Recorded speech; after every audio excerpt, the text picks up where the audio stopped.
सम्मानित मंच और यहाँ पर उपस्थित गाँव अलीपुरा में सभी बड़े बुजुर्ग और भाई, आप सभी को नमस्कार, अस्सलाम वालेकुम। आज हम आपके बीच में वोट की अपील के लिए आए हैं। पूरे देश में चुनाव का माहौल है। 19 तारीख है, साइकिल का निशान है और सारे मुद्दे आप लोगों को पता है, आप बीत चुके हैं उनमें से और हमारे नक्षत्रपाल जी ने भी आपको सारी बातें बताई। लेकिन ये जो चुनाव है ये बहुत महत्वपूर्ण चुनाव है और इस चुनाव में वोट डालने से पहले आपको वोट का चयन करने से पहले अपने याद रखनी है कुछ बातें जो पिछले 5-10 साल में डबल इंजन की सरकार में आपने और हमने देखी है।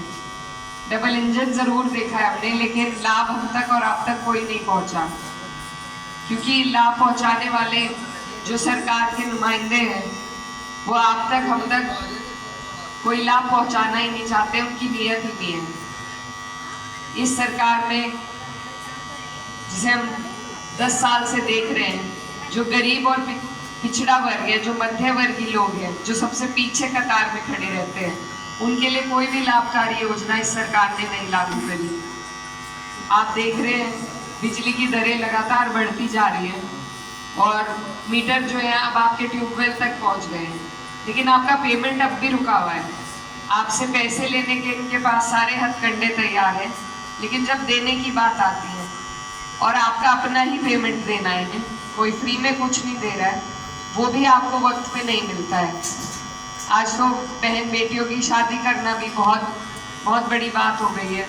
सोना इतना महंगा हो गया है, लगातार महंगाई बढ़ती जा रही है और बेरोजगारी भी बढ़ रही है।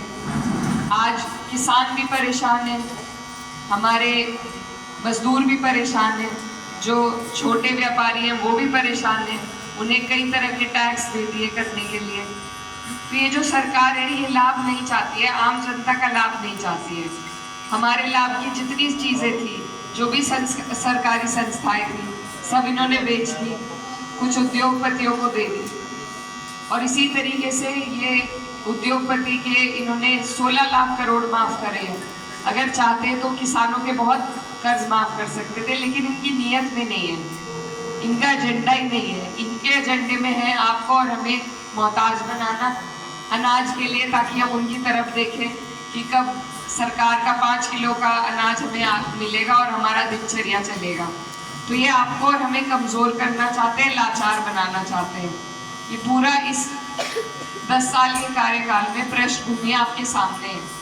अगर यही सरकार को हमने दोबारा चुना तो फिर गलती सरकार की नहीं है, फिर गलती आपकी और हमारी हो जाएगी, क्योंकि आंखों देखी मक्खी नहीं निकलनी चाहिए। तो ये सरकार की नीतियाँ हैं, ये सरकार के बदलने का चुनाव है। ये चुनाव नीतियाँ बनाता है आपकी हमारी ज़िंदगी पर, जिनका असर होता है। तो इस बार आप सभी से मेरा अनुरोध है कि बदलाव करें। जब तक हम बदल के नहीं देखेंगे तब तक हमारे जीवन में बदलाव भी नहीं आएगा। यहाँ से हमारे माननीय सांसद जी आपके 2 बार विधायक भी रह चुके हैं और सांसद भी रह चुके हैं। उनका जो कार्यकाल रहा है वो भी आपके सामने है। आप लोग, अगर आप और हम सिर्फ एक चेहरे पर वोट देंगे, सिर्फ मोदी जी के चेहरे पर या योगी जी के चेहरे पर वोट देंगे, तो वो नहीं आएंगे हमारी सीट पे हमारे लिए काम करने। यहाँ काम करेंगे यहीं के जनप्रतिनिधि। तो इसलिए यहाँ के जो आपके लोग हैं, जो आपकी आवाज़ बनेंगे, उनका सही चयन करना बहुत ज़रूरी है। ये बहुत बड़ा चुनाव है और आपकी हमारी ज़िंदगी इससे जुड़ी हुई है। इस बार इंडिया गठबंधन, मेरा आपसे अनुरोध है कि इंडिया गठबंधन के हाथ को मजबूत करने का काम करें और बदलाव लाने का प्रयास करें। बड़े बुजुर्ग भी कहते हैं कि रुका हुआ पानी एक जगह सड़ जाता है, उसे भी बदलना पड़ता है, तो इसलिए बदलाव की ज़रूरत है। हमारे किसानों के लिए, उनकी आवाज़ बनने के लिए आपको और हमें, अगर इस बार भी हमने अपनी बात नहीं रखी ठीक तरीके से, नहीं सही चयन किया, फिर से यही सरकार आ गई, तो अगली बार चुनाव नहीं होगा, इलेक्शन नहीं होगा, अगली बार सिलेक्शन नहीं होगा।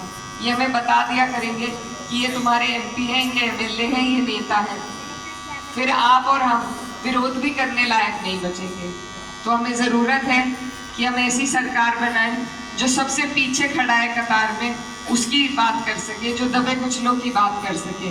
और इंडिया गठबंधन एक ऐसा हमारा गठबंधन बन रहा है जो सभी को साथ लेके चल रहा है। कोई भी चुनाव किसी एक जाति बिरादरी के आधार पर नहीं लड़ा जा सकता, इसमें सभी की ज़रूरत है। और आप सबके बीच में हम आपका आशीर्वाद लेने के लिए आए। मैं यहाँ से आपकी प्रत्याशी हूँ, इस क्षेत्र की बेटी भी हूँ और भांजी भी हूँ। तो आप सभी से मेरा अनुरोध है कि आप लोग अपना आशीर्वाद दें और मैं आपसे वादा करती हूँ कि मैं आपकी आवाज़ को, आपकी लड़ाई को मजबूती से लड़ूंगी, आपके स्वाभिमान को कभी नहीं छोड़ूंगी।